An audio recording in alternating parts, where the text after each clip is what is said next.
Hi, welcome to Blockchain Life in 5 minutes. My name is Kary Oberbrunner, CEO of Blockchain Life and co-author of the new book. Now, let's get into today's episode. In the Web 1, we had a certain type of economy, and that economy was the information economy. I remember back in the day, Encyclopedia Britannica was the thing before the internet. And if you don't know what that is, no worries. But the point is this: we grew up thinking that information and knowledge is the most important thing. And therefore, the more information you had, the smarter you were, the more chances you had for success. And this was one of the marketing messages behind a large encyclopedia company. So you can imagine with Web 1, when all the information in the world is connected and we're able to have all the answers at our fingertips, it was quite amazing. We no longer had to search for answers, for information. I remember back in the day, my parents in Milwaukee, Wisconsin, we had this thing called Ready Reference. And if you didn't know the answer, you'd call up Ready Reference, and it was with the public library, and they would seek out the answers, and it would take several hours or maybe days. I mean, that's how archaic we were back then. So suddenly with Web 1, it's like, wow, we have all the answers in the world at our fingertips. There are no boundaries. Now, of course, that wasn't true, but that was the impression. But then when we went into Web 2, we suddenly have now what's called the attention economy. What began to happen is that big tech began to hack us. And in fact, I wrote a book called Unhackable on this exact point.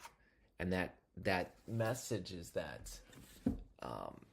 your attention is something that precedes the payment or sale. For example, before people pay for a product, they have to pay attention.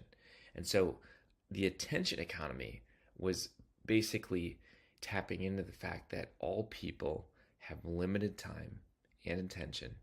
And Web 2 is really wired to hack your brain. Hack means to gain unauthorized access to a computer or a system.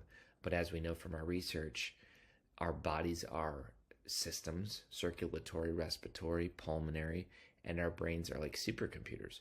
So in a very logical way, you could say that people began to have their attention taken over. And we can see this. We can see this with all the research, all the social media that was wired and designed to basically steal our attention.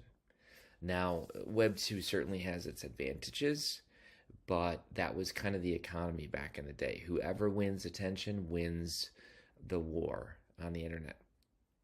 And then along comes Web 3, and now we move into what's called the creator economy. And so the creator economy it's exciting. It's kind of like this new Renaissance period where people who live in now the gig economy, many of us do, where many people are now self-employed or they have side hustles. Suddenly, we have an entire internet that is designed for the creator in mind.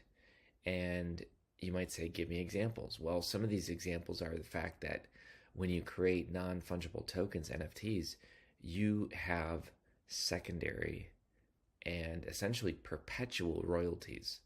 So you retain the ownership or certainly the royalty on some of the content or products or services that you create.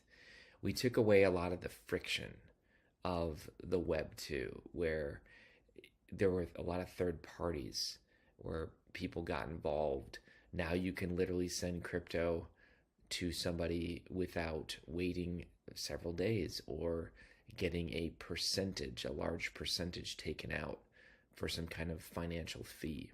So the creator economy is this exciting place where a lot of people are regaining their autonomy that was the original intent of the internet in the first place. I hope you enjoyed today's episode of The Blockchain Life in 5 minutes. If you would like, secure your copy of the book, available wherever books are sold. In addition to that, check out the VIP launch team. It's absolutely free and includes all kinds of awesome bonuses related to blockchain. You can find out more information at theblockchainlife.io/team. See you in the next episode.